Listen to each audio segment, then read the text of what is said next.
굉음, 지축이 흔들리는 소리였습니다. 총성이 아닙니다. 전투기를 격추하는 대공 기관총, 고사총의 끔찍한 불꽃이었습니다.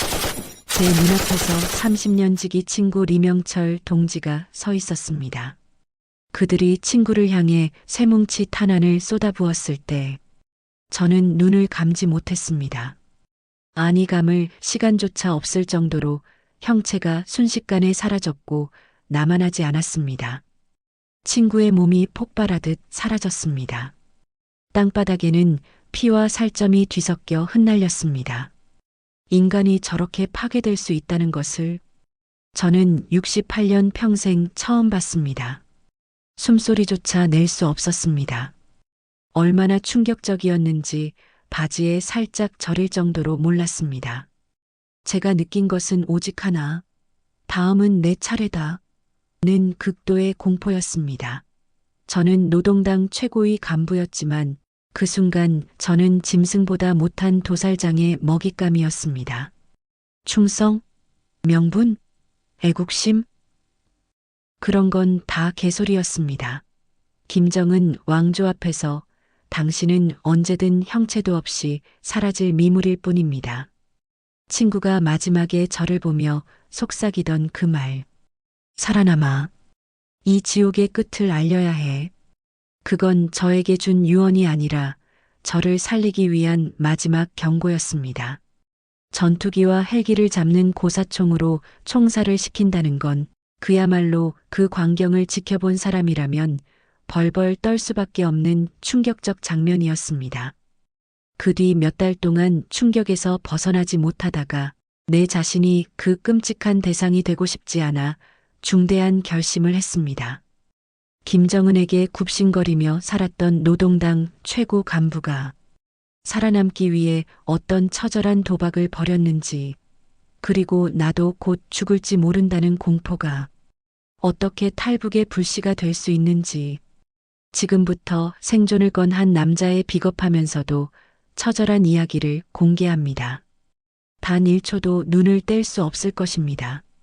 시작 전 여러분들 고사총으로 총살당하는 자체를 상상이나 해보셨을까요?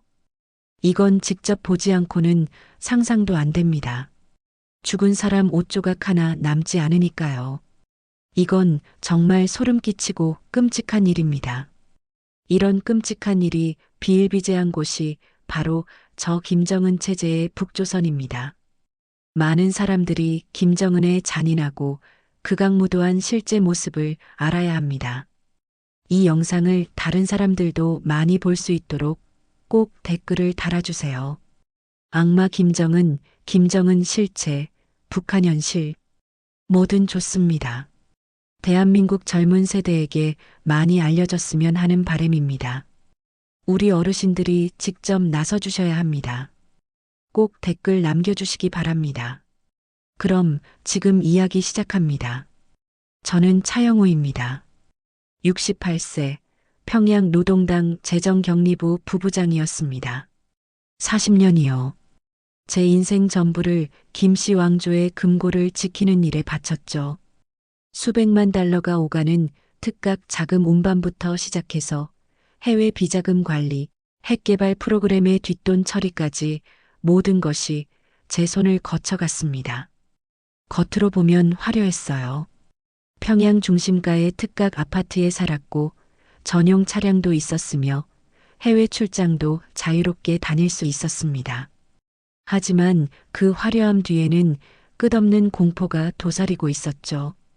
밤마다 잠들 때면 생각했습니다. 내일 아침에도 내가 살아있을까? 심장이 공포로만 뛰었어요. 40년 동안 단 하루도 편히 잠들어 본 적이 없었습니다. 2025년 10월 15일 그날도 평소와 다름없이 노동당 청사 39호실에서 일하고 있었습니다. 문 여는 소리가 들렸어요. 끼익하는 낡은 문소리였죠. 비서가 급하게 들어오며 숨을 헐떡이는 소리가 들렸고 그의 목소리에는 긴장이 배어 있었습니다. 부부장 동지, 특각으로 오늘 밤까지 200만 달러를 운반하라는 지시가 내려왔습니다. 손끝이 차가워지는 걸 느꼈어요. 또 시작이구나 싶었죠. 검은색 가방 3개를 준비하고 무거운 현금 다발을 하나하나 집어넣기 시작했습니다. 지폐 넘기는 소리가 사각사각 들렸고 그 소리조차 제게는 공포였어요. 100달러짜리 지폐 뭉치를 셀 때마다 손가락 끝에서 종이의 거친 질감이 느껴졌고 잉크 냄새가 코끝을 자극했습니다. 호위 차량과 함께 김정은의 특각으로 향하는 길, 차 안은 너무나 조용했습니다. 운전기사도 경호원도 아무 말이 없었죠. 라디오에서는 주체 사상을 찬양하는 노래만 낮게 흘러나왔고 그 단조로운 멜로디가 제 귓가를 맴돌았습니다. 창밖으로는 평양 거리가 스쳐 지나갔어요. 사람들의 얼굴은 하나같이 무표정했고 걷는 속도마저 느렸죠. 마치 영혼이 빠진 사람들 같았습니다. 붉은 깃발들이 바람에 펄럭이는 소리가 차 안까지 들려왔고 그 소리마저 쓸쓸하게 느껴졌습니다. 특각에 도착했을 때 경호원들의 시선이 날카롭게 저를 훑쳤습니다. 매번 느끼는 거지만 그들의 눈빛에는 믿음이란 게 없었어요. 의심과 감시, 그것뿐이었죠. 가방을 전달하고 영수증에 도장을 찍는 동안 제 손이 미세하게 떨리고 있다는 걸 느꼈습니다. 들키면 안 돼. 아무렇지 않은 척해야 해. 마음속으로 되뇌며 침착함을 유지하려 애썼어요. 돈을 전달하고 돌아오는 길, 차 안에서 문득 생각했습니다. 나는 누구를 위해 이 일을 하고 있는가? 심장이 쿵 하고 내려앉는 기분이었어요. 40년 동안 충성했지만 그 충성이 누구를 위한 것이었는지 한 번도 생각해 본 적이 없었던 겁니다. 이틀 후 제 삶을 완전히 바꾼 사건이 일어났습니다. 아침 7시 비서가 황급히 문을 열고 들어왔어요. 평소보다 훨씬 빠른 발걸음이었고 숨소리가 거칠었죠. 그의 얼굴에는 창백함이 역력했고 이마에는 식은 땀이 맺혀 있었습니다. 부부장 동지, 긴급 소집입니다. 지금 즉시 평양 외곽 처형장으로 가셔야 합니다. 처형장. 그 단어만 들어도 온몸의 피가 거꾸로 도는 것 같았습니다. 가슴이 철렁 내려앉았고 입안이 바짝 말랐어요. 차에 올라탔을 때 저는 이미 누가 죽을지 짐작하고 있었습니다. 리명철 동지. 제 30년 직이었어요. 그는 외화벌이 총국 부총국장으로 저와 함께 김씨 왕조의 돈주를 관리하던 사람이었죠. 우리는 함께 술을 마시고 가족 이야기를 나누고 때로는 조심스럽게 체제에 대한 불만을 속삭이기도 했던 사이였습니다. 하지만 최근 그의 행동이 수상하다는 소문이 돌았어요. 해외 출장 중 귀국을 미루고 외국 은행과 이상한 접촉을 했다는 보고가 올라왔다고 하더군요. 그게 사실인지는 모르겠습니다만 이 나라에서는 소문만으로도 사람이 죽을 수 있으니까요. 차가 덜컹거리며 비포장도로를 달렸습니다. 창밖으로 평양 외곽의 황량한 풍경이 펼쳐졌어요. 나무 한 그루 제대로 서 있지 않은 삭막한 땅이었죠. 멀리 산맥이 회색빛 안개에 쌓여 있었고 하늘도 잿빛으로 흐려 있었습니다. 마치 세상 전체가 죽음의 색으로 물들어 있는 것 같았어요. 처형장에 도착했을 때 벌써 수십 명의 고위 간부들이 일렬로 서 있었습니다. 구두 소리가 땅에 울렸고 누군가 기침을 삼키는 소리가 들렸어요. 공기가 무거웠습니다. 숨을 쉴 때마다 가슴이 답답했고 차가운 바람이 목덜미를 스치며 소름이 돋았죠. 중앙에는 리명철 동지가 무릎을 꿇고 있었습니다.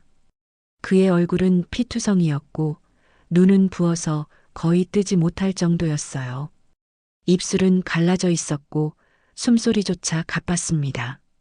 그가 입고 있던 당 간부 양복은 찢어지고 더러워져 있었고 손목에는 포승줄이 깊이 파고들어 피가 배어나오고 있었습니다.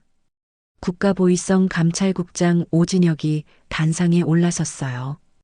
군화 소리가 쿵쿵거리며 울렸죠. 그는 50대 중반으로 보였는데 얼굴에는 표정이라곤 없었고 눈빛만 날카롭게 빛나고 있었습니다. 그는 손에 든 판결문을 펼치며 낭독을 시작했습니다.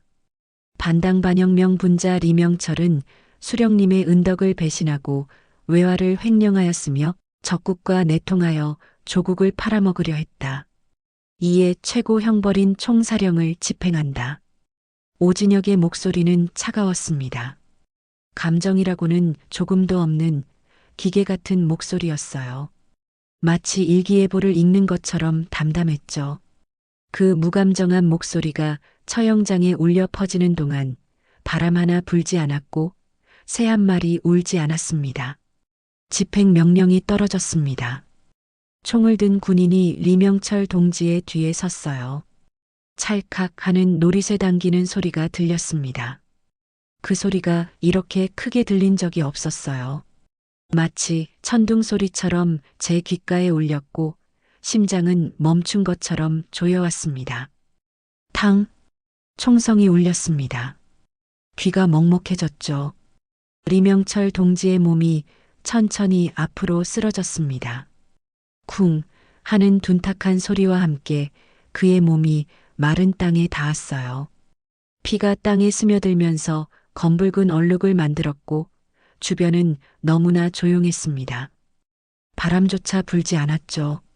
시간이 멈춘 것 같았습니다. 그때였습니다. 쓰러지기 직전 리명철 동지가 고개를 돌려 제 쪽을 봤어요. 눈빛이 마주쳤습니다. 그의 입술이 천천히 움직였죠. 소리는 들리지 않았지만 저는 알 수 있었습니다. 영호 동지, 자네는 살아남아. 이 지옥의 끝을 알려야 해. 가슴이 무너지는 것 같았습니다. 숨을 쉴 수가 없었어요. 목이 메고 눈앞이 흐려졌습니다. 30년을 함께한 친구가, 동료가 제 눈앞에서 사라졌습니다. 그는 무엇을 잘못했을까요? 진짜 죄를 지었을까요? 아니면 단지 누군가의 의심을 샀다는 이유만으로 죽은 걸까요? 집으로 돌아오는 길, 저는 한마디도 하지 못했습니다. 운전기사도 침묵했고 차 안은 죽음의 냄새로 가득했어요. 창밖으로 평양거리가 다시 스쳐 지나갔지만 이제는 모든 게 달라 보였습니다. 저 사람들도 언젠가 리명철 동지처럼 될 수 있겠구나 싶었죠. 아니, 어쩌면 저도 그렇게 될 수 있겠구나 하는 생각이 들었습니다. 집에 도착했을 때 아내 이영옥이 현관에서 저를 기다리고 있었습니다. 그녀는 제 얼굴을 보자마자 알았던 것 같아요. 무슨 일이 있었는지. 60이 넘은 나이지만 여전히 단아한 모습이었고 긴 세월 동안 고위 간부의 아내로 살아온 품위가 몸에 배어 있었죠. 하지만 그 눈빛만큼은 강인했습니다. 여보. 그녀가 제 손을 잡았습니다. 손이 차갑게 식어 있었죠. 저는 아무 말도 하지 않고 천천히 거실로 들어갔어요. 거실 벽에는 김일성 초상화가 걸려 있었습니다. 항상 그 자리에 있던 우리를 감시하는 듯한 초상화였죠. 저는 주위를 둘러보고 아내에게 고개를 끄덕였습니다. 그녀는 즉시 라디오를 켰어요. 주체 사상 찬양 음악이 크게 울려 퍼졌죠. 도청을 막기 위한 우리만의 신호였습니다. 저는 천천히 초상화 뒤로 손을 뻗었어요. 뒷면에는 작은 천주머니가 붙어 있었습니다. 손가락 끝으로 조심스럽게 주머니를 열고 그 안에서 낡은 휘장 하나를 꺼냈죠. 월남전 참전 휘장.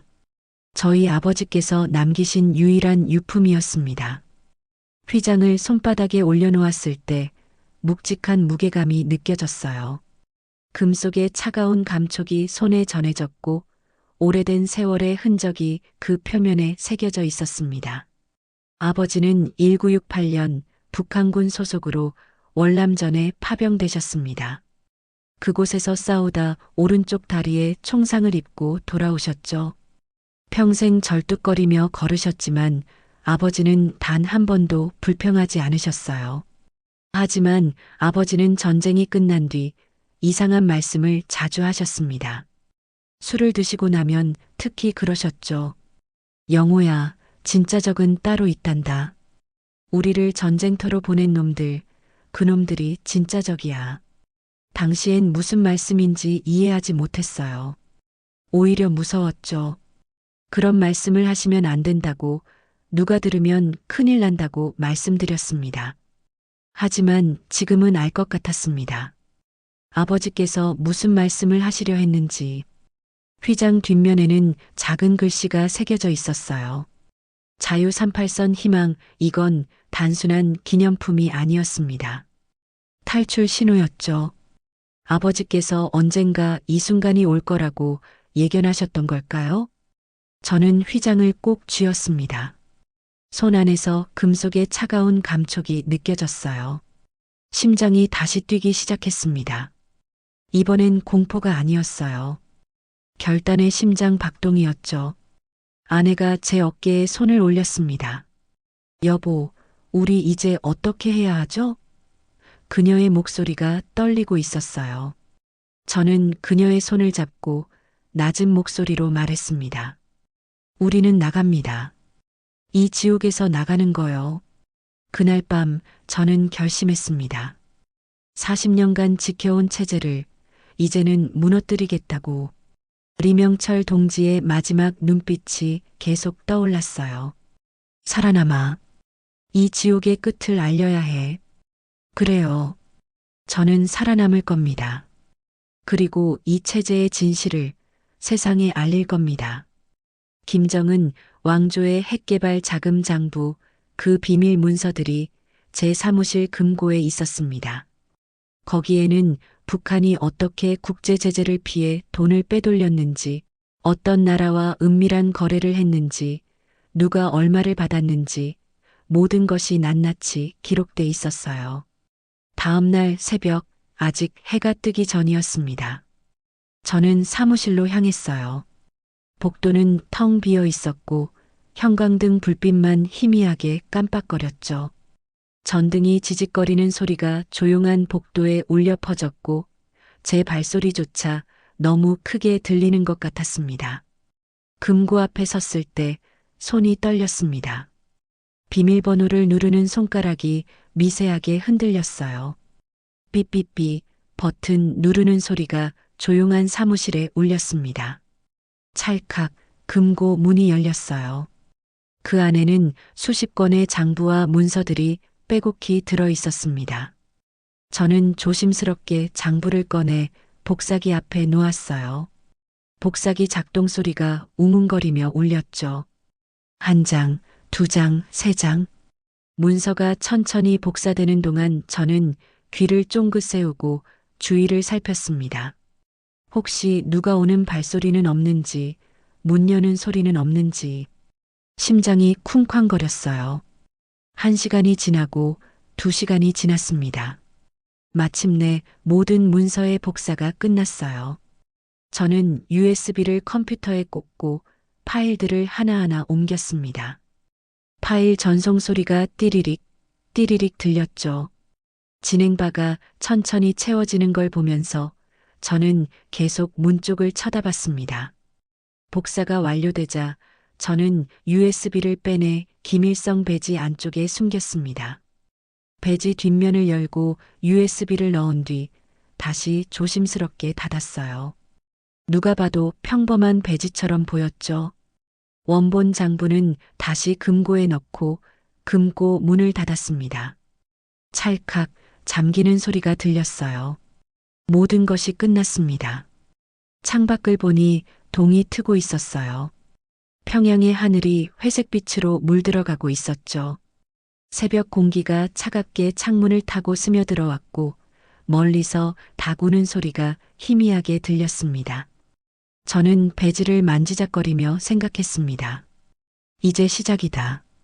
진짜 싸움은 이제부터야.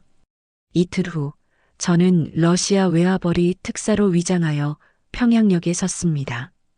공식 명부는 모스크바 금융협상이었죠. 40년간 쌓아온 신뢰와 직급 덕분에 출국 허가는 비교적 쉽게 받을 수 있었어요. 하지만 쉽게 받은 만큼 감시의 눈길도 더 날카로울 거라는 걸 저는 알고 있었습니다. 평양역은 이른 아침임에도 사람들로 붐볐습니다. 기차 경적 소리가 멀리서 길게 울렸고 플랫폼에는 군인들과 당 간부들이 바쁘게 오가고 있었죠. 증기 기관차에서 뿜어져 나오는 하얀 김이 차가운 아침 공기에 피어올랐고 그 김 사이로 사람들의 그림자가 어른거렸습니다. 저는 검은색 양복을 입고 가죽 서류 가방을 들고 있었습니다. 가방 안에는 공식 문서들과 출장 허가증이 들어 있었고 제 가슴팍에는 그 배지가 달려 있었어요. 배지가 옷에 닿는 감촉이 계속 느껴졌죠. 무겁게 느껴졌습니다. 실제 무게가 아니라 그 안에 담긴 비밀의 무게였어요. 국제열차가 플랫폼에 들어섰습니다. 쉬익 하는 증기 소리와 함께 열차가 천천히 멈춰 섰어요. 바퀴가 레일을 구르는 소리가 끼익끼익 울렸고 브레이크 잡는 소리가 귀를 찔렀습니다. 저는 1등 객실로 향했습니다. 발걸음을 옮길 때마다 구두 소리가 플랫폼에 딱딱거렸죠. 객실에 들어서자 폭신한 붉은색 시트와 깨끗하게 닦인 창문이 보였습니다. 객실 안에는 은은한 담배 냄새와 낡은 가죽 냄새가 섞여 있었어요. 다른 고위 간부 몇 명도 이미 자리에 앉아 있었죠. 그들은 저를 보고 고개를 끄덕였고 저도 정중하게 인사했습니다. 겉으로는 아무렇지 않은 척했지만 속으로는 긴장이 극에 달해 있었어요. 손바닥에 땀이 배어 나왔고 입술이 바짝 말랐습니다. 목이 타는 것 같았지만 물을 마실 수도 없었어요. 혹시 손이 떨리는 걸 다른 사람들이 볼까봐 두려웠거든요. 열차가 출발하기 30분 전이었습니다. 저는 창밖을 내다보며 마음을 가라앉히려 애썼어요. 플랫폼에서는 가족들이 작별 인사를 나누고 있었고 어린아이가 울음을 터뜨리는 소리가 유리창 너머로 희미하게 들렸습니다. 한 여인이 손수건으로 눈물을 닦으며 열차를 향해 손을 흔들고 있었죠. 그때였습니다. 군화 소리가 복도에 울렸어요. 쿵, 쿵, 쿵. 느리지만 무거운 발소리였죠. 그 소리를 듣는 순간 제 등줄기로 식은땀이 흘렀습니다. 문이 끼익 소리를 내며 천천히 열렸습니다. 국가보위성 감찰국장 오진혁이 들어왔습니다. 그의 얼굴은 무표정했고 눈빛은 얼음처럼 차가웠어요. 50대 중반의 나이지만 체격이 건장했고 군복에 달린 훈장들이 빛을 반사하며 반짝였습니다. 그는 객실을 천천히 둘러보다가 저를 발견하고는 미소를 지었습니다. 하지만 그 미소에는 온기가 없었죠. 마치 사냥꾼이 먹잇감을 발견했을 때 짓는 그런 미소였습니다. 차영우 부부장 동지 모스크바로 가신다고 들었습니다. 그의 목소리가 낮게 깔렸어요. 부드러운 듯 하면서도 위협적인 목소리였죠. 네, 감찰국장 동지. 외화 협상건으로 출장을 가게 됐습니다. 저는 최대한 침착하게 대답했죠. 목소리가 떨리지 않도록 신경 썼습니다. 오진혁이 제 옆자리에 앉았습니다. 시트가 푹 하고 소리를 냈어요. 그는 다리를 꼬고 앉으며 저를 쳐다봤습니다. 오래 가십니까? 일주일 정도 걸릴 것 같습니다. 그렇군요. 요즘 같은 시국에 해외 출장이라니 부담이 크시겠습니다. 그의 말투에는 무언가 숨은 의미가 있는 것 같았어요. 오진혁이 제 가방을 힐끗 쳐다봤습니다. 그리고는 무심한 듯 말했어요. 요즘 경계가 심화되고 있습니다. 반당반영명 분자들의 활동이 늘어나고 있다고 하더군요. 가방 좀 확인해도 되겠습니까? 가슴이 철렁 내려앉았습니다. 하지만 거절할 수 없었어요. 거절하는 순간 의심을 받게 될 테니까요. 물론입니다. 감찰국장 동지. 당연히 확인하셔야죠. 저는 가방을 건넸습니다. 손이 떨리지 않도록 힘을 주었죠. 오진혁이 가방을 받아 무릎 위에 올려놓고 천천히 지퍼를 열기 시작했습니다. 지지직 지퍼 열리는 소리가 객실 안에 울려 퍼졌어요. 그 소리가 이렇게 크게 들린 적이 없었습니다. 마치 천둥 소리처럼 느껴졌죠. 그는 천천히 안을 뒤지기 시작했습니다. 서류를 하나하나 꺼내 펼쳐보고 필기구를 만지작거리고 심지어 가방 안감까지 손가락으로 더듬었어요. 저는 숨을 참았습니다. 심장이 너무 빨리 뛰어서 그 소리가 들릴까봐 걱정됐죠. 가슴이 쿵쾅거리는 소리가 제 귀에만 들리는 게 아닐까 싶었습니다. 오진혁의 손이 가방 안쪽 주머니에 닿았습니다. 바로 제가 중요한 문서들을 넣어뒀던 곳이었어요. 하지만 배지는 제 가슴팍에 달려 있었죠.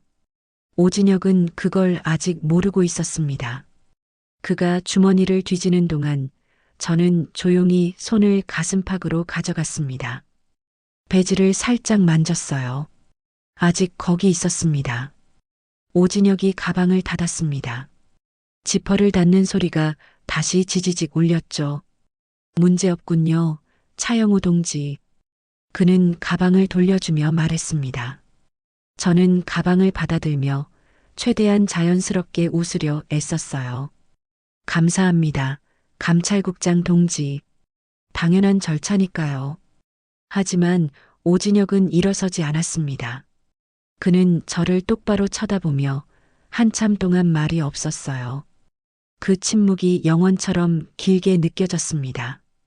객실 안의 공기가 무거워졌고 다른 승객들조차 숨을 죽이고 있는 것 같았죠. 차영우 부부장 동지. 네, 감찰국장 동지. 오진혁이 천천히 입을 열었습니다. 동지께서 곧 돌아오지 않으시면 동지의 가족을 저희가 극진히 모실 것입니다. 그 말이 무슨 뜻인지 저는 정확히 알았습니다. 협박이었죠. 아내와 아들을 인질로 잡겠다는 뜻이었어요. 오진혁의 눈빛이 날카로웠습니다. 마치 제 속을 꿰뚫어 보는 것 같았죠. 저는 그의 눈을 똑바로 쳐다봤습니다. 여기서 눈을 피하면 의심받을 테니까요.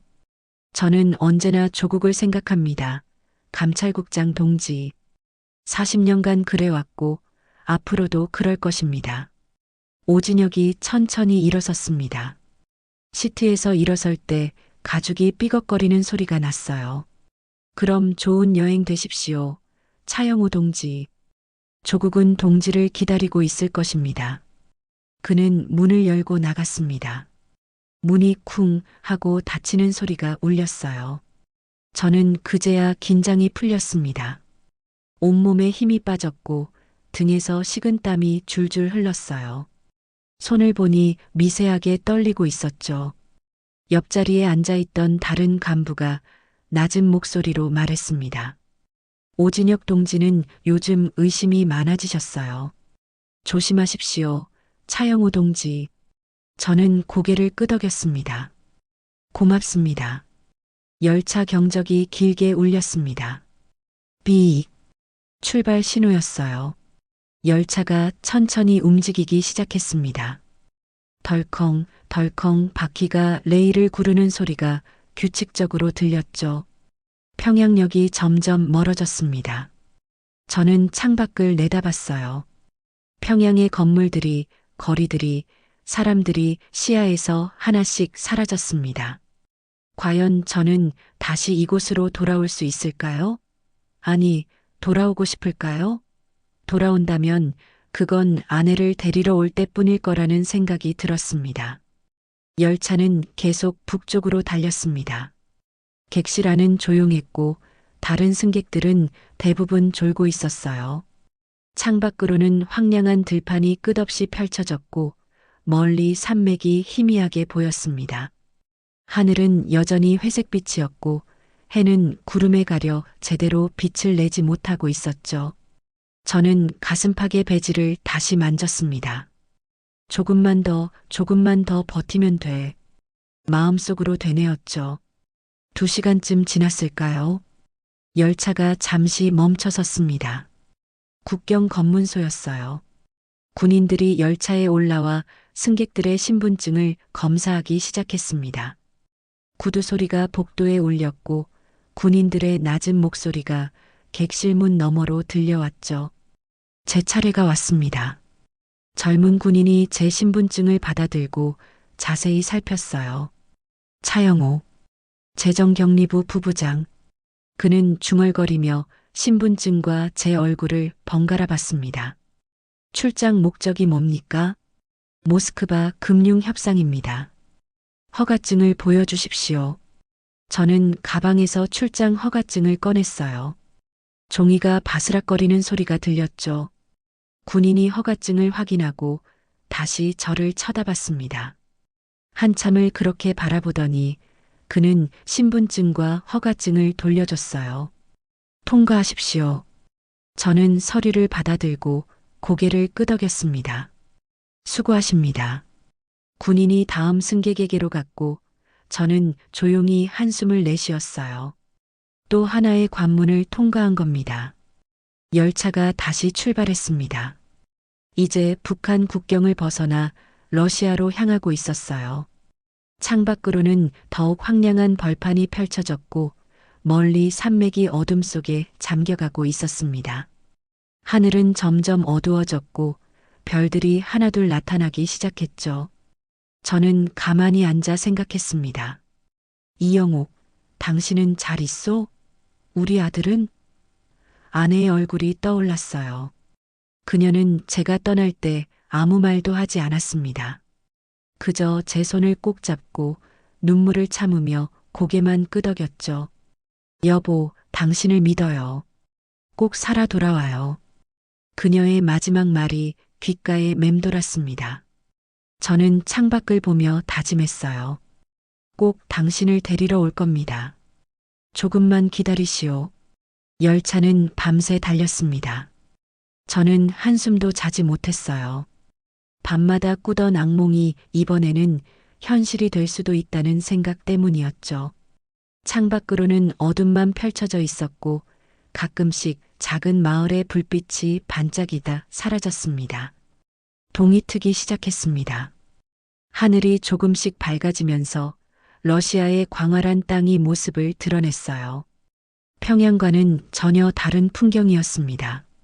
넓은 들판에는 나무들이 우거져 있었고 마을들은 평화로워 보였죠. 이틀 후 열차는 마침내 모스크바에 도착했습니다. 모스크바역은 웅장했습니다. 높은 천장과 화려한 샹들리에 사람들로 붐비는 플랫폼. 평양역과는 비교할 수 없을 정도로 규모가 컸죠. 저는 가방을 들고 천천히 3번 플랫폼으로 향했습니다. 사람들 사이를 헤치고 가는 동안 러시아어로 된 안내 방송이 울려 퍼졌고 어디선가 커피 향기가 풍겨왔습니다. 시계를 보니 오전 9시 50분이었어요. 심장이 두근거렸죠.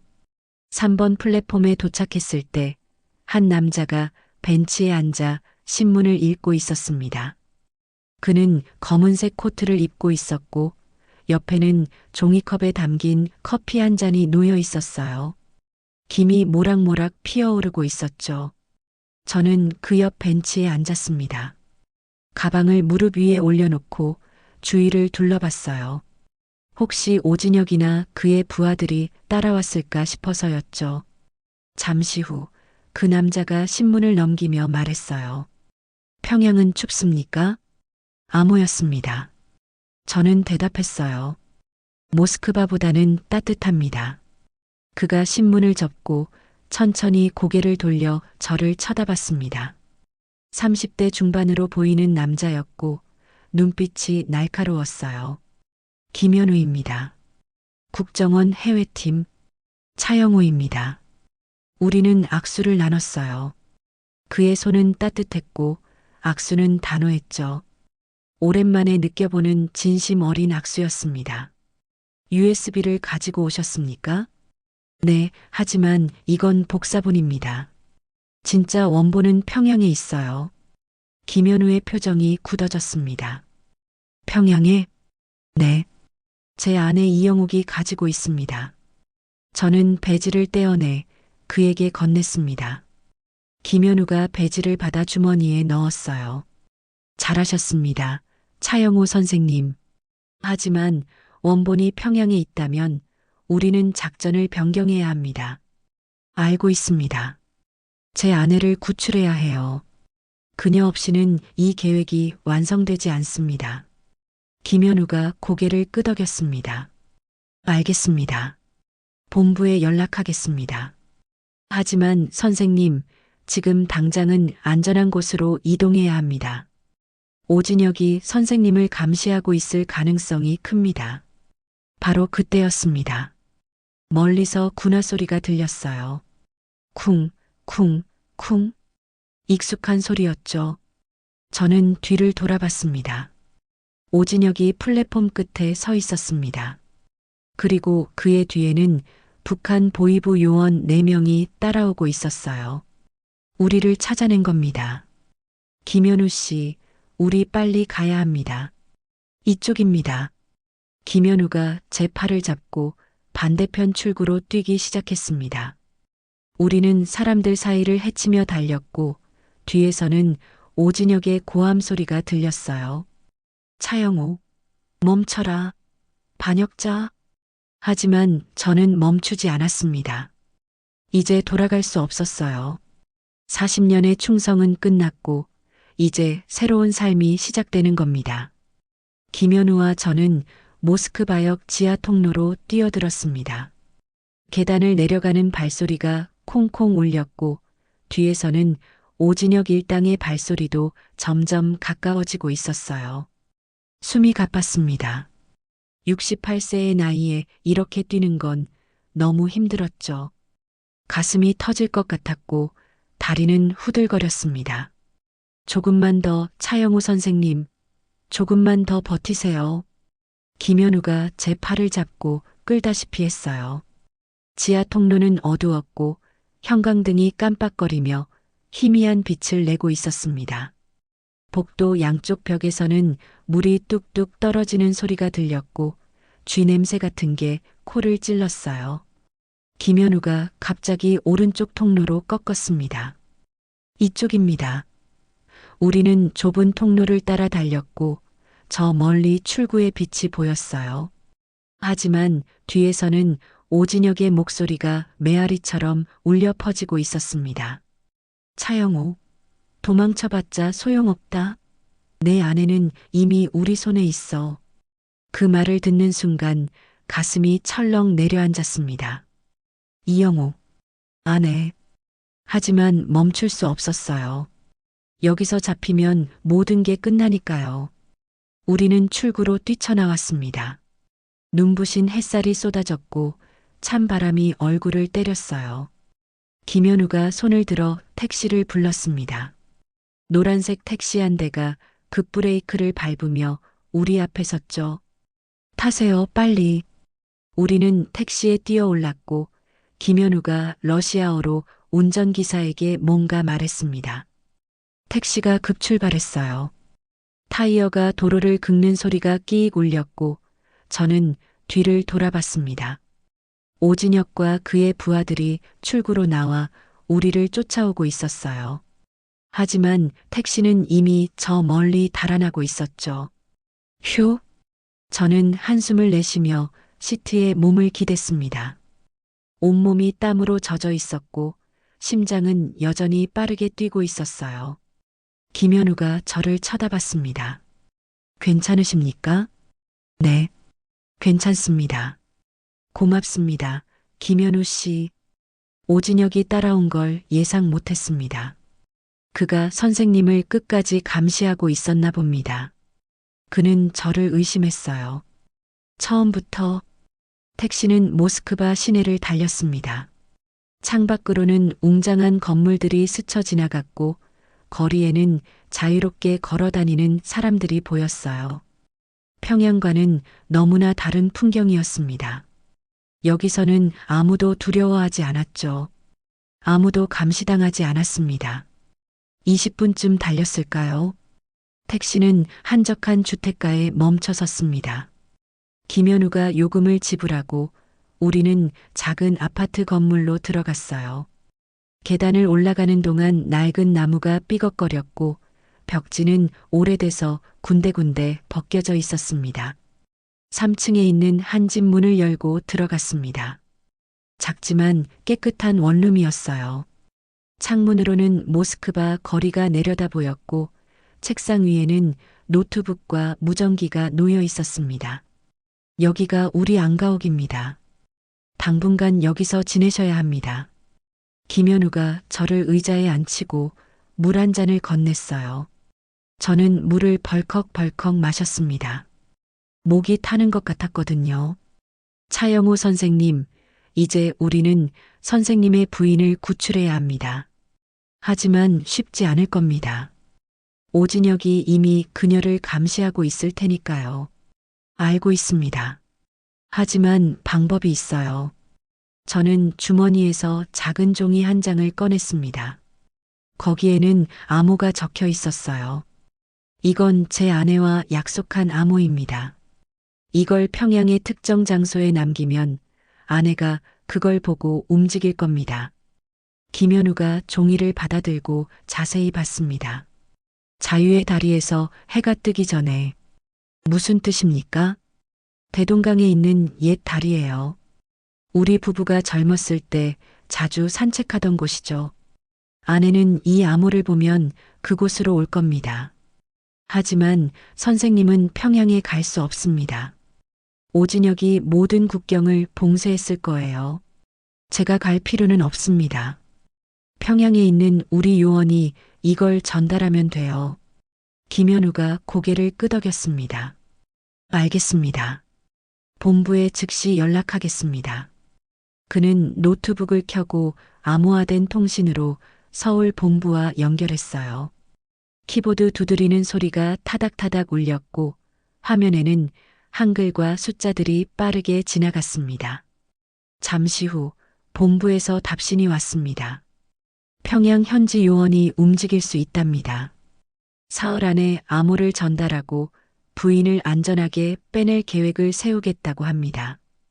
고맙습니다. 김현우 씨. 정말 고맙습니다. 저는 눈물이 날 것 같았어요. 40년 동안 참아왔던 감정들이 한꺼번에 밀려오는 것 같았습니다. 그날 밤 저는 모스크바의 작은 원룸에서 창밖을 내다봤습니다.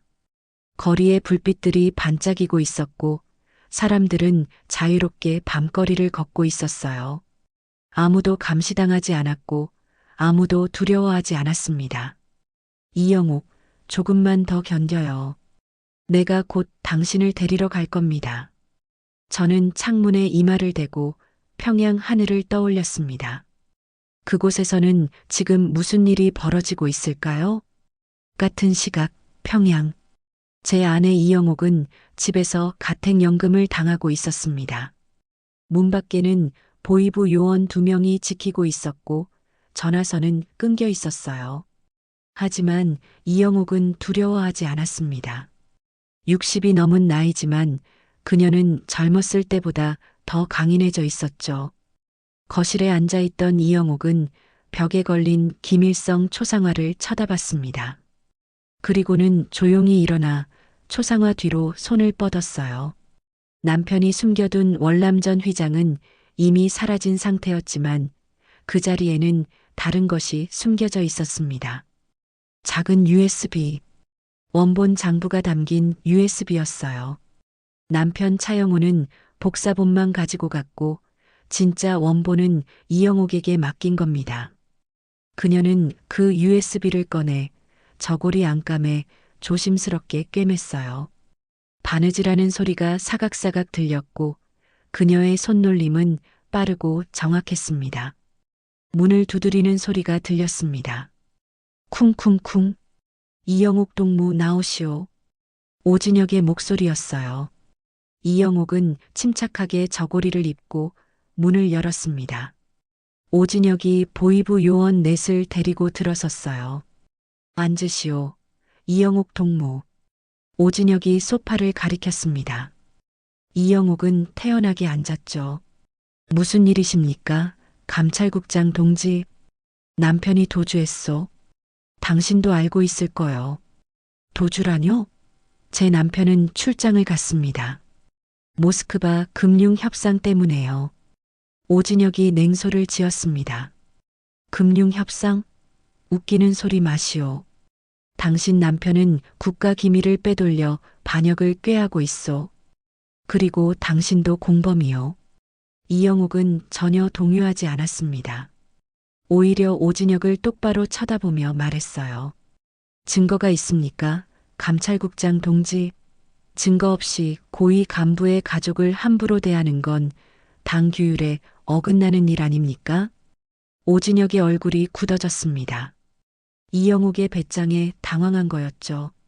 당신이 그 장부를 가지고 있다는 걸 나는 알고 있어. 넘기면 당신은 살 수 있어. 안 그러면 어쩌시겠습니까? 저를 리명철 동지처럼 처형장에 끌고 가시겠습니까?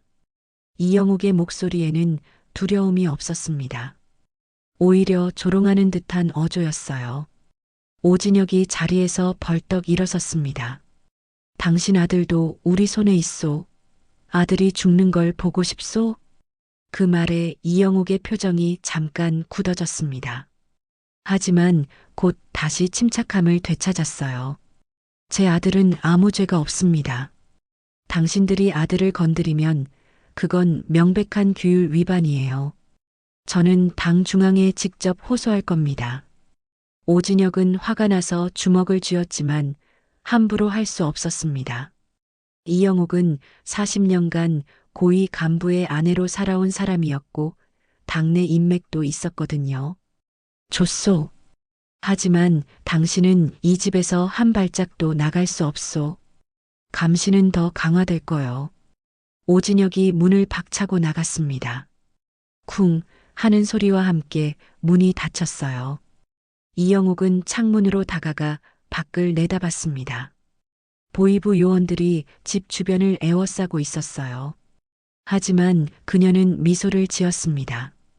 여보, 저도 곧 당신에게 갈 겁니다. 조금만 기다리세요. 그녀는 저고리 안감을 만지작거렸습니다. USB가 그 안에 안전하게 숨겨져 있었죠. 사흘 후 평양 대동강의 옛 다리 난간에 작은 표시가 생겼습니다. 흰색 분필로 그려진 작은 십자가였어요. 아무도 눈치채지 못할 정도로 작았지만 이영옥은 그걸 알아볼 수 있었습니다. 자유의 다리에서 해가 뜨기 전에 남편이 보낸 신호였습니다.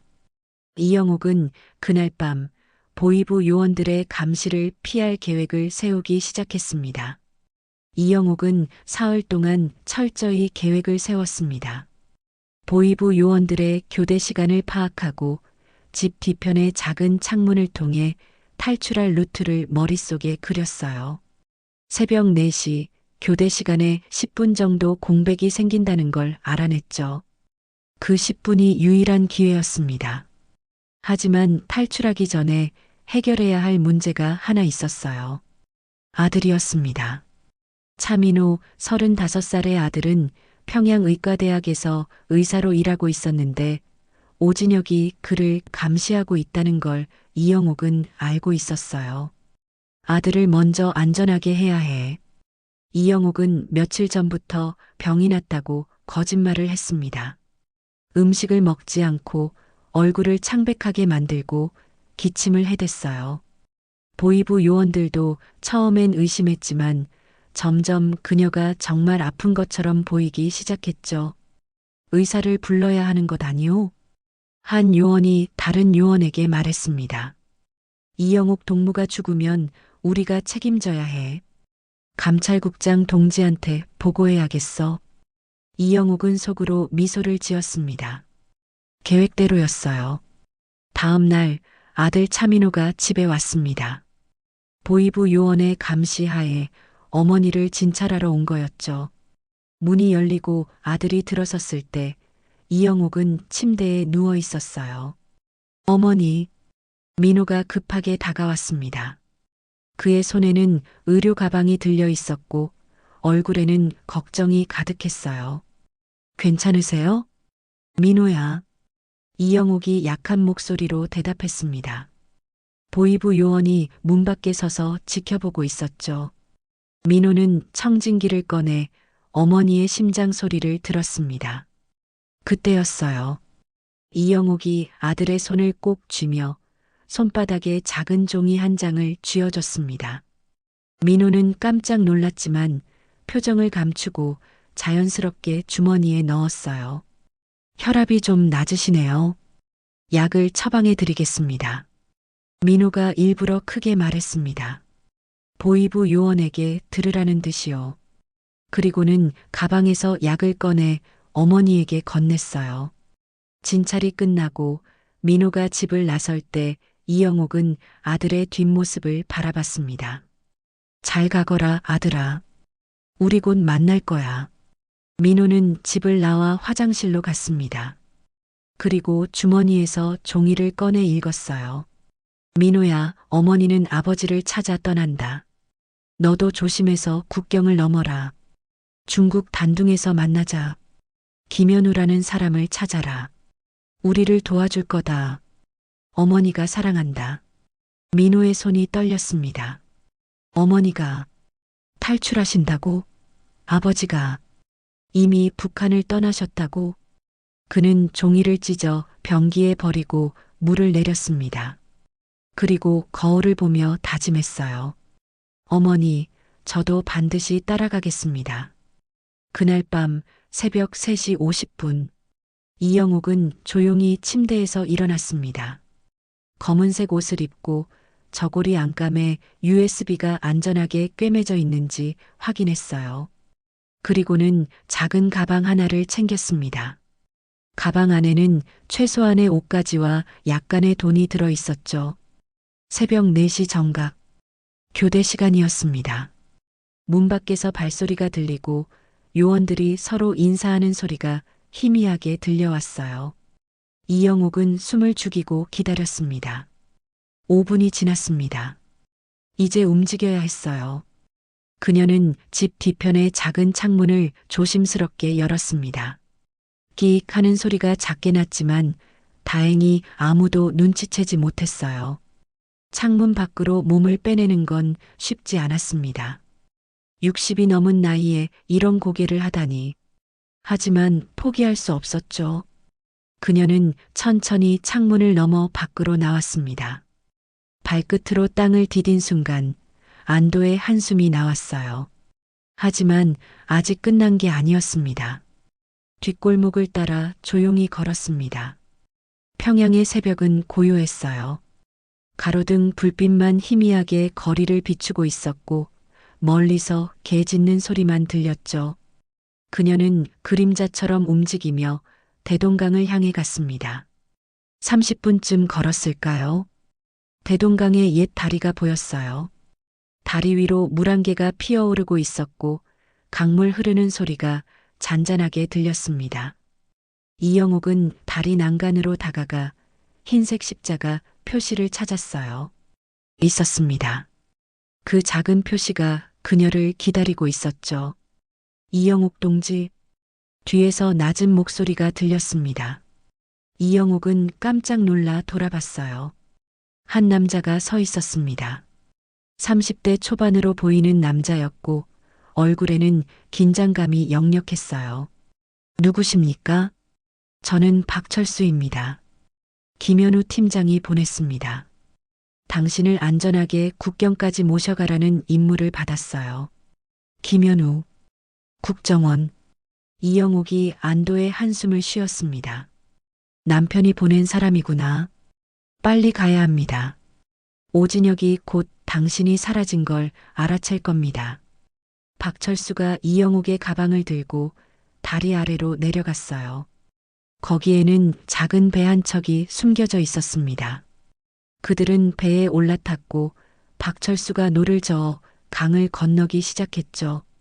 노가 물을 가르는 소리만 고요한 새벽을 깼습니다. 철썩, 철썩. 이영옥은 뒤를 돌아봤어요. 평양의 불빛들이 점점 멀어지고 있었습니다. 40년을 살았던 그곳. 하지만 이제는 돌아가고 싶지 않았어요. 강을 건너 반대편 기슭에 도착했습니다. 거기에는 낡은 트럭 한 대가 기다리고 있었어요. 여기서부터는 트럭으로 이동합니다. 국경까지 6시간 걸립니다. 박철수가 트럭 뒷문을 열었습니다. 안에는 곡식 자루들이 쌓여 있었고 그 사이에 사람이 숨을 공간이 마련돼 있었어요. 불편하시겠지만 검문소를 통과할 때까지는 여기 계셔야 합니다. 이영옥은 고개를 끄덕이고 좁은 공간으로 들어갔습니다. 곡식 냄새가 코를 찔렀고 몸을 웅크려야 했지만 참을 만했어요. 트럭이 출발했습니다. 덜컹거리는 진동이 온몸으로 전해졌고 바퀴가 비포장도로를 구르는 소리가 요란했습니다. 이영옥은 어둠 속에서 저고리 안감을 만졌어요. USB가 아직 그 자리에 있었습니다. 여보, 저 지금 당신에게 가고 있어요. 조금만 기다려요. 같은 시각, 평양. 오진혁이 이영옥의 집 문을 박차고 들어갔습니다. 이영옥, 나와. 하지만 대답이 없었어요. 그는 침실로 달려갔지만 침대는 비어 있었습니다. 창문이 열려 있었고 찬바람이 방 안으로 들어오고 있었죠. 젠장. 오진혁이 주먹으로 벽을 쳤습니다.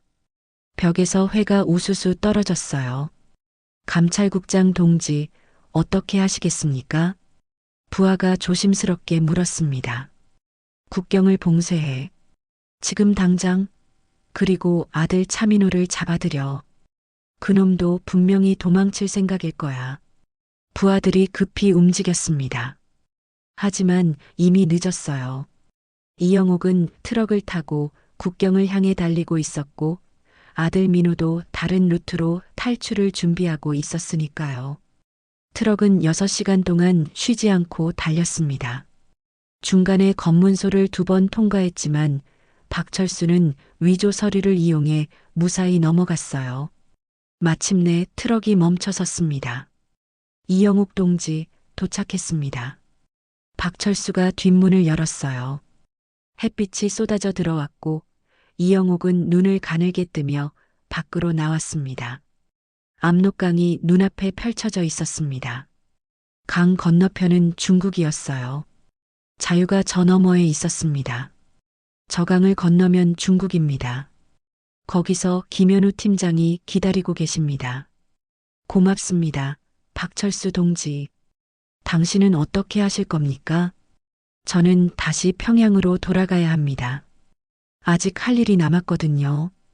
박철수가 미소를 지었습니다. 슬픈 미소였어요. 조심하십시오. 당신도요, 이영옥 동지. 자유를 누리십시오. 박철수가 트럭에 올라탔고 트럭은 다시 평양을 향해 떠났습니다. 이영옥은 그의 뒷모습을 바라보다가 강을 향해 걸어갔어요. 강변에는 작은 보트가 숨겨져 있었습니다. 그녀는 보트에 올라타고 노를 저어 강을 건너기 시작했죠. 물살이 거셌습니다. 팔에 힘을 주어 노를 저었지만 60이 넘은 몸으로는 쉽지 않았어요. 숨이 가빠지고 손바닥에 물집이 잡히기 시작했습니다. 하지만 포기할 수 없었어요. 저 건너편에 자유가, 남편이, 새로운 삶이 기다리고 있으니까요. 30분쯤 지났을까요? 드디어 중국 기슭에 도착했습니다. 보트가 땅에 닿는 순간 이영옥은 그대로 주저앉았어요. 온몸이 땀으로 젖어 있었고 숨이 턱까지 차올랐습니다. 이영옥 선생님, 누군가 달려왔습니다. 김현우였어요. 그는 이영옥을 부축해 일으켰습니다. 고생하셨습니다. 정말 대단하십니다. 제 남편은, 차영호는 어디 있습니까? 모스크바에 계십니다. 곧 만나실 수 있습니다. 김현우가 차로 안내했어요. 이영옥은 차에 올라타며 마지막으로 압록강 건너편을 바라봤습니다. 북한의 땅이 저 멀리 보였어요. 하지만 이제 그곳은 과거였습니다. 새로운 삶이 시작되는 겁니다. 사흘 후 모스크바의 앙가옥. 문이 열리고 이영옥이 들어섰습니다. 차영우는 창가에 서 있다가 아내를 보는 순간 얼어붙었어요. 믿을 수 없었습니다. 정말 그녀가 온 걸까? 꿈을 꾸고 있는 건 아닐까? 여보, 이영옥의 목소리가 들렸습니다. 그제야 현실이라는 걸 깨달았어요. 영옥, 차영우가 달려가 아내를 껴안았습니다. 40년 동안 함께 살았지만 이렇게 꼭 껴안은 적은 처음이었어요. 공포의 평양에서는 감정을 표현할 수 없었으니까요. 당신, 정말 무사히 고생했소. 차영우의 목소리가 떨렸습니다. 이영옥도 남편의 등을 쓰다듬으며 눈물을 흘렸어요. 여보, 우리 해냈어요. 정말 해냈어요. 그들은 한참 동안 그렇게 껴안고 있었습니다. 김현우는 조용히 방을 나가 그들에게 시간을 줬어요. 잠시 후 차영우가 아내를 의자에 앉히고 물을 건넸습니다. USB는 가지고 왔소? 네, 여기 있어요.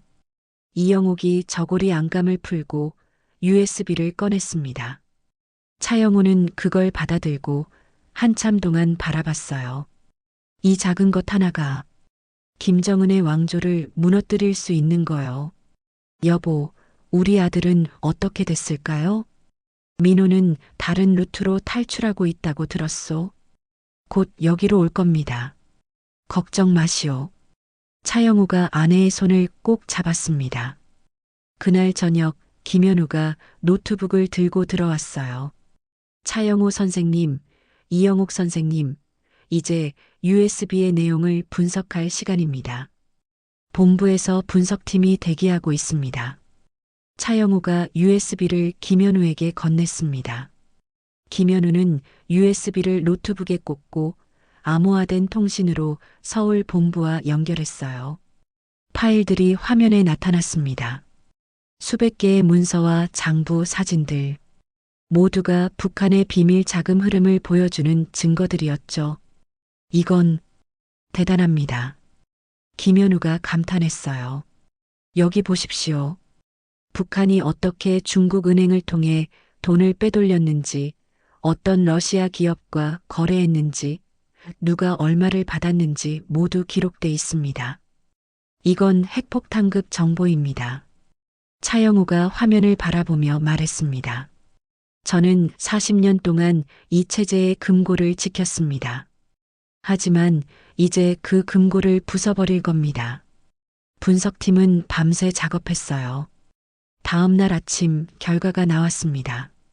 장부에는 다음과 같은 내용이 담겨 있었어요. 북한이 중국 은행 30여 곳을 통해 연간 20억 달러를 빼돌린 기록. 러시아 무기상과의 비밀 거래 내역. 핵 개발에 투입된 자금의 출처와 흐름. 김정은 왕조가 해외에 숨겨둔 비자금 계좌 목록. 북한 고위 간부들의 부정부패 증거. 이건 단순한 장부가 아니었어요. 북한 체제의 심장을 관통하는 증거였습니다.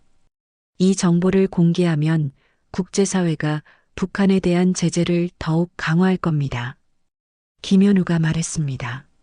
그리고 북한 내부에서도 동요가 일어날 거예요. 고위 간부들의 부패가 드러나면 김정은의 권력 기반이 흔들릴 겁니다. 차영우가 고개를 끄덕였습니다. 그게 바로 제가 원하는 겁니다. 이 체제를 안에서부터 무너뜨리는 거죠. 일주일 후 서울.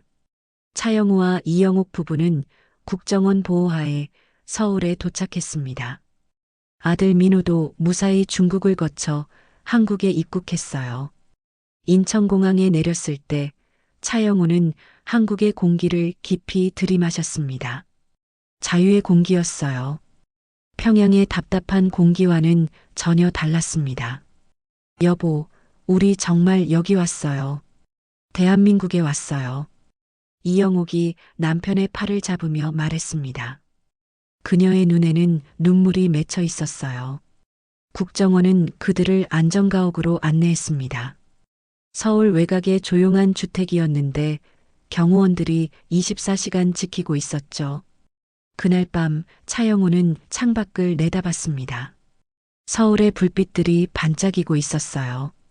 자유로운 사람들이 거리를 걷고 있었고 아무도 두려워하지 않았습니다. 아버지, 아들 민호가 다가왔습니다. 아버지께서 하신 일은 정말 대단한 일입니다. 사흘 후 모스크바의 앙가옥. 문이 열리고 이영옥이 들어섰습니다. 차영우는 창가에 서 있다가 아내를 보는 순간 얼어붙었어요. 믿을 수 없었습니다. 정말 그녀가 온 걸까? 꿈을 꾸고 있는 건 아닐까? 여보, 이영옥의 목소리가 들렸습니다. 그제야 현실이라는 걸 깨달았어요. 영옥, 차영우가 달려가 아내를 껴안았습니다. 40년 동안 함께 살았지만 이렇게 꼭 껴안은 적은 처음이었어요. 공포의 평양에서는 감정을 표현할 수 없었으니까요.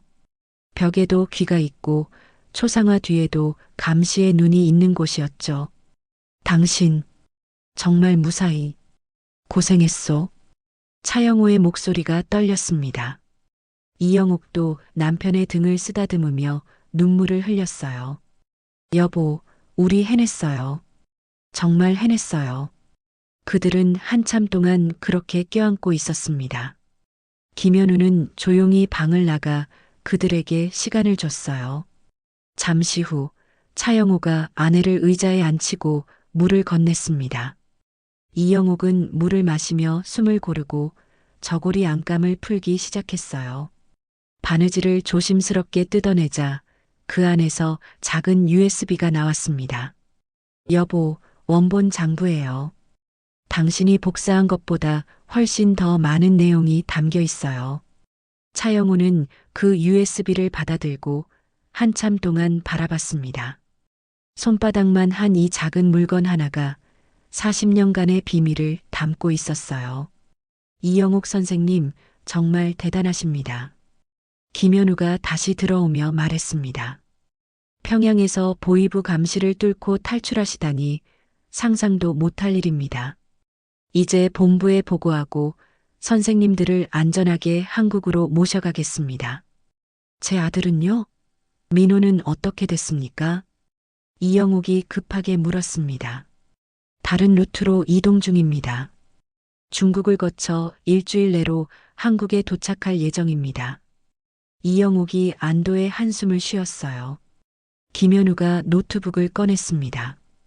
두 분, 지금 USB 내용을 본부로 전송하겠습니다. 분석팀이 대기하고 있습니다.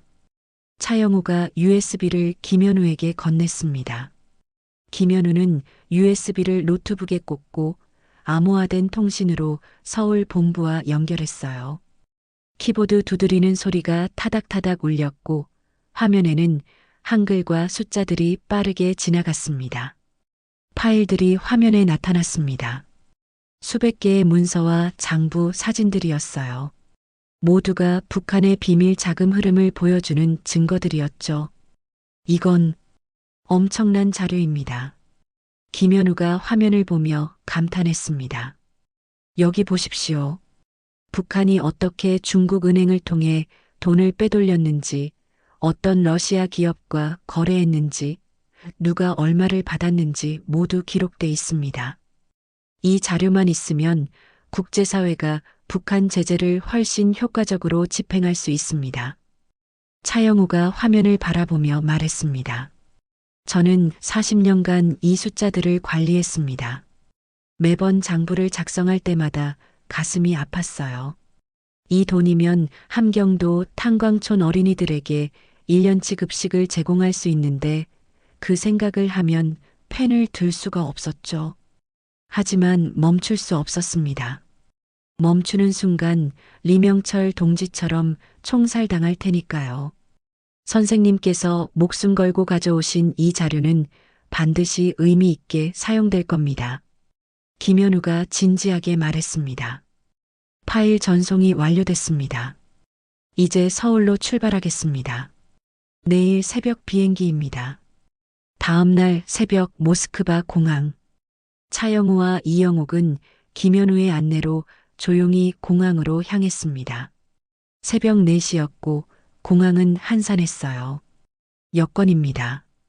김현우가 두 사람에게 대한민국 여권을 건넸습니다. 물론 가명이었죠. 이제부터 두 분은 김철수, 박순자 부부입니다. 사업차 러시아를 방문했다가 귀국하는 거예요. 차영우가 여권을 펼쳐봤습니다. 자신의 사진이 붙어 있었지만 이름은 달랐어요. 묘한 기분이었습니다. 68년간 차영우로 살았는데 이제는 다른 이름을 쓰게 되는 거였죠. 탑승 수속을 마치고 게이트로 향했습니다. 차영우는 계속 주위를 살폈어요. 혹시 오진혁이나 북한 보위부 요원들이 따라오지는 않았을까? 하지만 아무도 없었습니다. 비행기에 올랐습니다. 이코노미석이었지만 차영우에게는 천국 같았어요. 여기서는 아무도 감시하지 않았고 아무도 의심하지 않았습니다. 비행기가 이륙했습니다. 모스크바의 불빛들이 점점 작아지고 구름 위로 올라갔어요. 차영우는 창밖을 보며 생각했습니다. 이제 정말 끝났구나. 평양과의 연결이 완전히 끊어졌구나. 10시간의 비행 끝에 비행기는 인천공항에 착륙했습니다. 대한민국에 오신 것을 환영합니다. 기내 방송이 흘러나왔습니다. 차영우와 이영옥은 서로를 바라보며 손을 꼭 잡았어요. 눈물이 흘렀습니다. 공항을 빠져나오니 한국의 공기가 얼굴을 스쳤습니다. 차갑고 상쾌한 공기였어요. 차영우는 깊이 숨을 들이마셨습니다. 자유의 공기였습니다. 두 분 이쪽입니다. 김현우가 안내했습니다. 주차장에는 검은색 승합차가 대기하고 있었어요. 차에 올라탔고 서울을 향해 달렸습니다. 고속도로를 달리는 동안 차영우는 창밖을 계속 바라봤어요. 고층 빌딩들, 넓은 도로, 수많은 자동차들. 평양과는 완전히 다른 세상이었습니다. 1시간 후 차는 서울 외곽의 한 주택 단지에 도착했습니다. 여기가 두 분이 당분간 지내실 곳입니다. 안전가옥이에요. 집은 작지만 깨끗했습니다. 2층짜리 단독주택이었고 마당도 있었어요. 하지만 눈에 띄지 않게 곳곳에 경호원들이 배치돼 있었습니다. 당분간은 외출을 자제해 주셔야 합니다. 북한이 선생님들의 행방을 추적하고 있을 테니까요. 모든 필요한 물품은 저희가 제공하겠습니다. 알겠습니다. 차영우가 고개를 끄덕였습니다.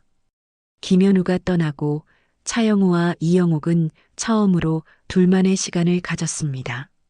그들은 거실 소파에 앉아 한참을 말없이 있었어요. 여보, 이영옥이 먼저 입을 열었습니다. 우리 정말 여기 왔어요. 대한민국에. 그래요. 우리가 해냈소. 차영우가 아내의 손을 잡았습니다. 하지만 이제 시작이에요. 우리가 가진 정보를 어떻게 활용할지, 앞으로 어떻게 살아갈지 천천히 생각합시다. 일단은 쉬어야 해요. 두 사람은 그날 밤 오랜만에 편히 잠들었습니다. 문 두드리는 소리에 놀라 깰 필요가 없었고 아침에 눈 떴을 때 오늘도 살아있구나 감사할 필요가 없었습니다. 진짜 자유였습니다. 일주일 후 아들 민호도 무사히 한국에 도착했습니다. 가족이 안전가옥의 거실에 모였을 때 세 사람은 서로를 껴안고 한참을 울었어요. 아버지, 어머니. 민호가 떨리는 목소리로 말했습니다. 우리 가족 모두 무사합니다. 정말 기적이에요. 민호야. 차영우가 아들을 꼭 껴안았습니다. 고생했다. 정말 고생 많았어. 그날 저녁 가족은 처음으로 함께 식사를 했습니다. 국정원에서 준비해준 한식이었어요. 된장찌개, 불고기, 김치, 나물들. 평범한 한국 가정식이었지만 그들에게는 세상에서 가장 귀한 음식이었습니다. 아버지, 민호가 조심스럽게 물었습니다. 앞으로 어떻게 하실 계획이세요? 차영우가 젓가락을 내려놓고 잠시 생각했습니다. 아직 잘 모르겠구나. 국정원과 상의해야 할 것 같아. 우리가 가진 정보를 어떻게 활용할지 위험하지 않을까요? 북한이 아버지를 찾고 있을 텐데. 물론 위험하지. 하지만 우리가 여기까지 온 이유가 뭐겠니? 진실을 밝히기 위해서야. 다음 날 국정원 본부에서 회의가 열렸습니다. 차영우는 김현우의 안내로 본부 건물에 들어갔어요. 고층 건물이었고 보안이 철저했습니다. 여러 건물을 거쳐 마침내 회의실에 도착했죠.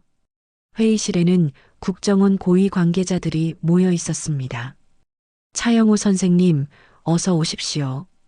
국정원 차장이 악수를 청했습니다. 선생님께서 가져오신 자료를 분석했습니다. 정말 놀라운 내용입니다. 북한의 비자금 네트워크가 이렇게 정교하고 광범위할 줄은 몰랐어요. 40년간 그들이 쌓아온 시스템입니다. 차영우가 대답했습니다. 문제는 이 정보를 어떻게 활용하느냐입니다. 한 국장이 말했습니다. 공개적으로 발표하면 북한이 반발할 것이고 선생님의 신변도 위험해집니다. 하지만 활용하지 않으면 의미가 없죠. 제 생각에는 다른 국장이 말했습니다. 주요 동맹국들과 정보를 공유하는 게 좋을 것 같습니다. 미국, 일본, 유럽연합 등 그들이 북한 제재를 강화하는데 활용하게 하는 거죠. 하지만 출처는 밝히지 않고 정보기관 채널을 통해 조용히 전달하는 겁니다. 그게 현명한 방법인 것 같습니다. 차장이 고개를 끄덕였습니다. 선생님, 어떻게 생각하십니까? 차영우가 잠시 생각하다가 대답했습니다. 좋습니다. 제 이름이 공개될 필요는 없어요. 중요한 건 이 정보가 제대로 활용되는 겁니다.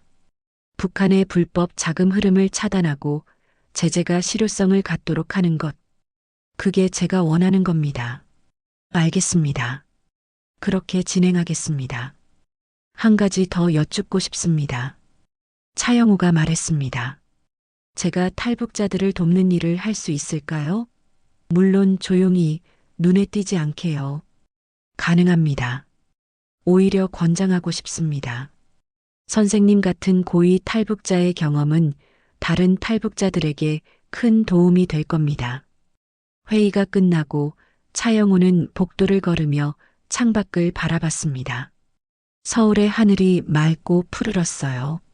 저 하늘 아래서 수많은 사람들이 자유롭게 살아가고 있었습니다. 리명철 동지, 보고 계십니까? 저는 약속을 지키고 있습니다. 살아남았고 진실을 전하고 있어요.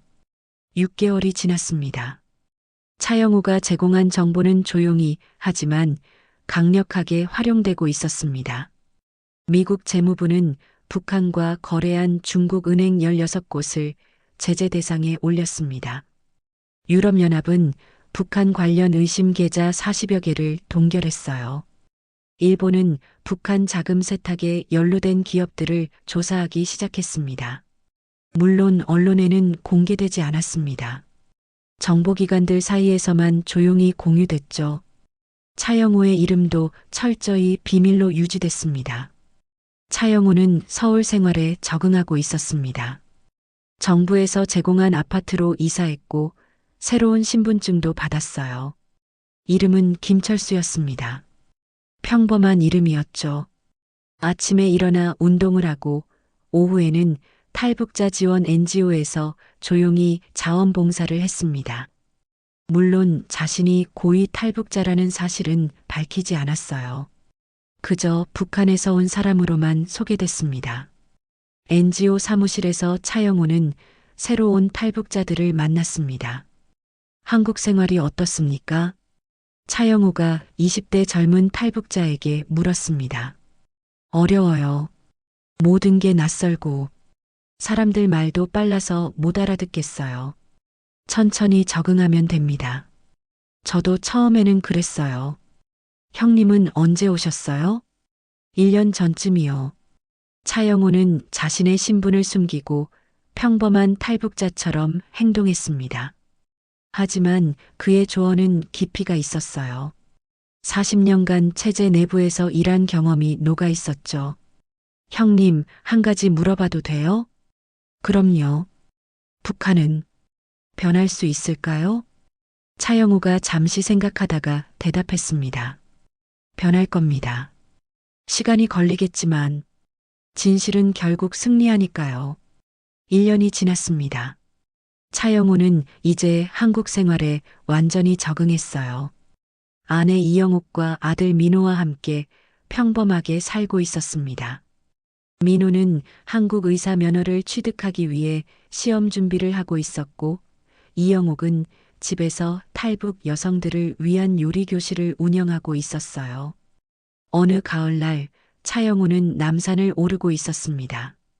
단풍이 물든 계절이었고 등산로에는 많은 사람들이 오가고 있었어요. 경호원 한 명이 멀찍이 따라왔지만 눈에 띄지 않게 거리를 유지했습니다. 정상에 도착했을 때 서울 시내가 한눈에 내려다 보였습니다. 고층 빌딩들이 빽빽이 들어서 있었고 한강이 유유히 흘러가고 있었죠. 자유로운 사람들이 자유롭게 살아가는 도시였습니다. 차영우는 북쪽을 바라봤습니다. 저 너머 38선 너머에 평양이 있었어요. 그가 68년을 살았던 곳, 40년간 체제를 위해 일했던 곳, 그리고 리명철 동지가 묻힌 곳. 명철이 형, 보고 계십니까? 저는 살아남았습니다. 그리고 당신이 원하던 대로 진실을 전하고 있어요. 비록 조용히 눈에 띄지 않게지만요. 휴대전화가 울렸습니다. 김현우였어요. 선생님, 좋은 소식입니다. 무슨 소식입니까? 선생님께서 제공하신 정보 덕분에 유럽연합이 북한 관련 계좌 28개를 추가로 동결했습니다. 총액이 3억 달러가 넘습니다. 차영호의 가슴이 뛰었습니다. 정말입니까? 네. 물론 언론에는 공개되지 않았지만 내부적으로는 큰 성과입니다. 북한의 자금줄이 점점 조여들고 있어요. 전화를 끊고 차영우는 한참을 서울을 바라봤습니다. 그의 눈에서 눈물이 흘러내렸어요. 우리가 해내고 있구나. 천천히, 조용히 하지만 분명히. 그날 저녁 집으로 돌아오니 손님이 와 있었습니다. 민호가 여자친구를 데려온 거였어요. 20대 후반의 한국 여성이었습니다. 아버지, 소개할 사람이 있어요. 이분은 지혜 씨입니다. 안녕하세요, 아버지. 지혜가 공손하게 인사했습니다. 차영우가 미소를 지으며 악수를 청했어요. 어서 오세요. 우리 민호가 좋은 사람을 만났군요. 저녁 식사를 하며 지혜가 조심스럽게 물었습니다. 아버지, 북한에서 오셨다고 들었어요. 힘드셨겠어요. 힘들었죠. 하지만 지금은 행복합니다. 북한이 그립지는 않으세요? 차영우가 잠시 생각하다가 대답했습니다. 그립지 않습니다. 그곳은 공포의 땅이었어요. 하지만 그곳에 남아있는 사람들은 그립죠.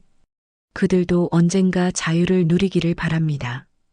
식사 후 민호가 차영우를 따로 불렀습니다. 아버지, 제가 지혜 씨와 결혼하고 싶어요. 차영우가 아들을 바라봤습니다. 지혜 씨는 좋은 사람 같구나. 하지만 민호야, 우리 가족의 상황을 알고 있지? 우리는 여전히 북한의 표적이야.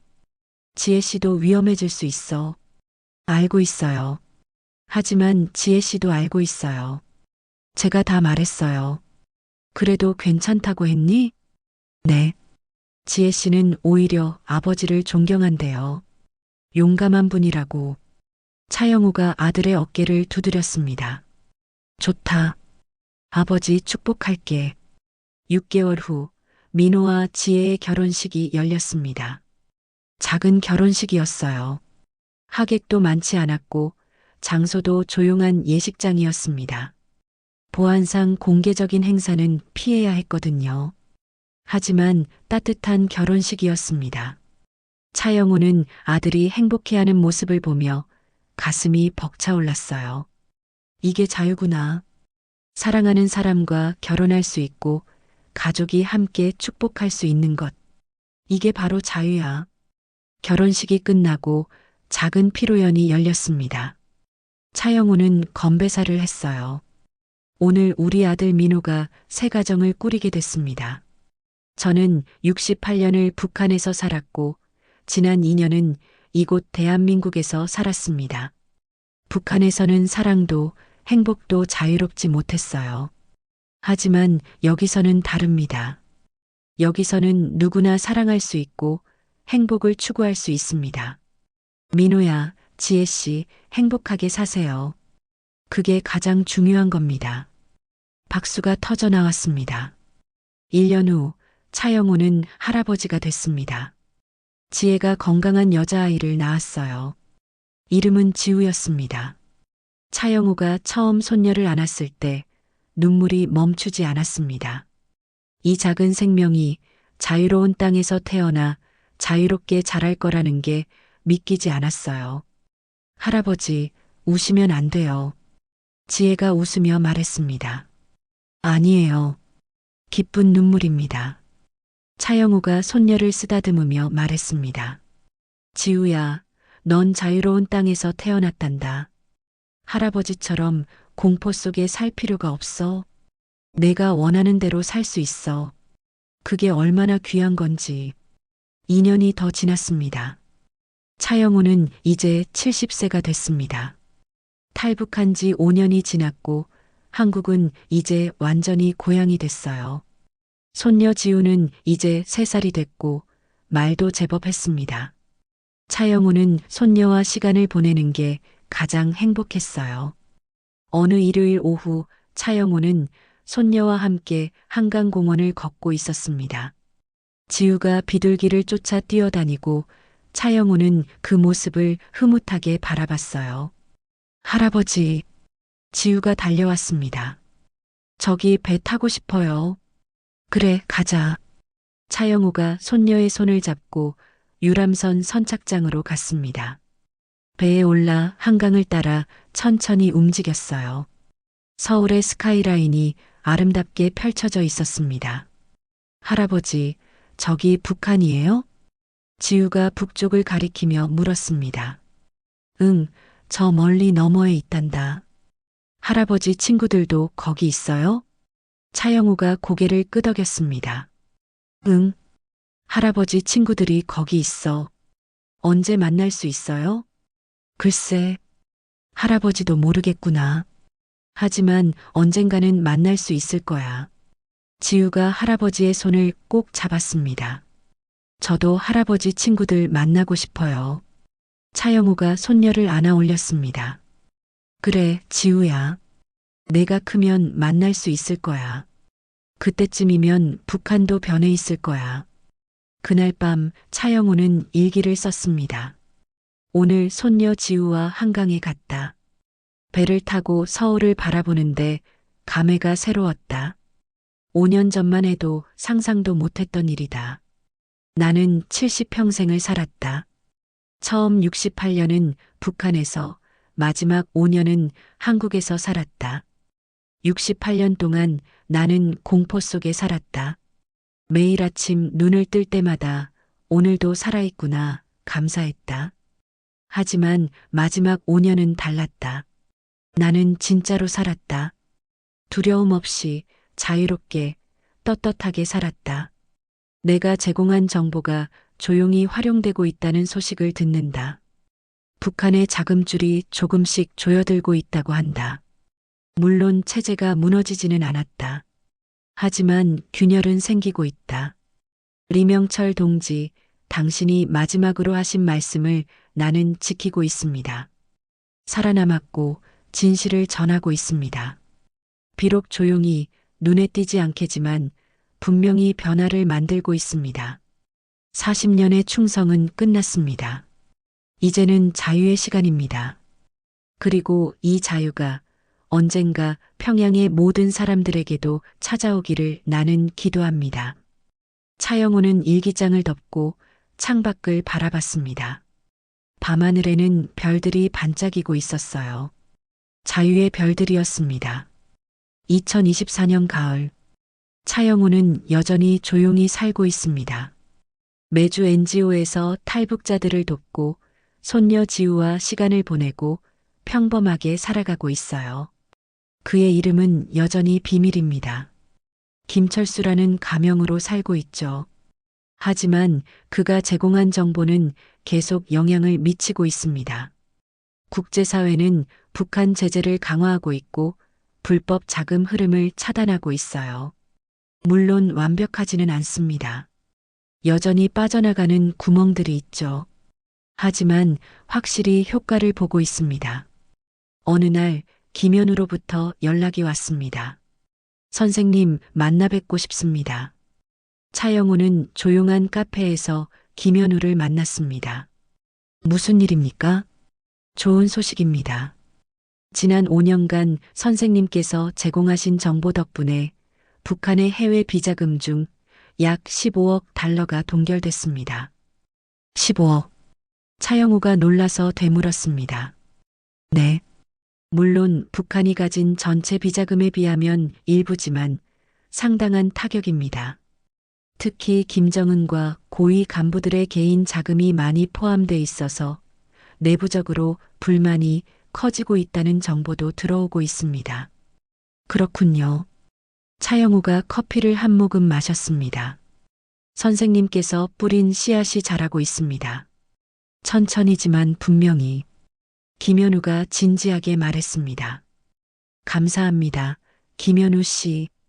그동안 도와주셔서 제가 감사하죠. 선생님의 용기가 없었다면 불가능한 일이었습니다. 며칠 후 차영우는 국립현충원을 찾았습니다. 6.25 전쟁 참전 용사들의 묘역이었어요. 수많은 묘비들이 줄지어 서 있었고 태극기가 바람에 펄럭이고 있었습니다. 차영우는 한 묘비 앞에 섰습니다. 아버지의 묘였어요. 아버지는 월남전 참전 후 부상으로 고생하시다가 10년 전 돌아가셨습니다. 차영우가 평양에 있을 때였고 장례식에도 참석하지 못했어요. 아버지. 차영우가 묘비 앞에 무릎을 꿇었습니다. 늦었지만 찾아왔습니다. 아버지께서 남기신 월남전 휘장, 그 신호를 받았습니다. 그리고 따라왔어요. 이제 저도 자유롭습니다. 바람이 불어와 나뭇잎이 흩날렸습니다. 아버지께서 하시고 싶었던 말씀, 이제 알 것 같습니다. 진짜 적은 따로 있다고 하셨죠. 우리를 전쟁터로 보낸 놈들, 인민을 굶기면서 자신들만 배를 불리는 놈들, 그들이 진짜 적이라고. 차영호의 눈에서 눈물이 흘렀습니다. 저는 40년간 그들을 섬겼습니다. 하지만 이제 그들의 진실을 밝혔어요. 아버지, 제가 잘한 걸까요? 대답은 없었습니다.